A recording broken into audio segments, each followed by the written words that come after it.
এই জীবনে কিছুই তো আর করতে পারলাম না। আমার বয়সটা যদি এভাবে কাটবে, না পড়াশোনা ঠিকঠাক করতে পারলাম না, কোনো ছেলের সাথে কথা বলতে পারলাম না, কোনো ভালোবাসার মানুষ হলো না, আপনজন আমাকে ভালোবাসে। ও পূজা, কি করছিস? এই তো আছি দাদা, আর কি করব আমি।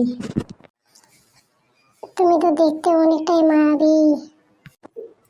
ভালোই তো আমাকে চাটতে পারছো। না রে, যেটা সত্যি সেটাই বলছি, আর কি। হয়েছে হয়েছে, আর বলতে হবে না। কোথাও কি লাভ টাভ করছো নাকি? ভালোবাসার মানুষ আছে কি? না গো দাদা, আমার দ্বারাই তো আর কিছুই হলো না, না পড়াশোনা হলো, না কোনো ভালোবাসার মানুষ পেলাম। তোমাকে কিন্তু আমি অনেকদিন ধরে একটা কথা বলতে চাইছি।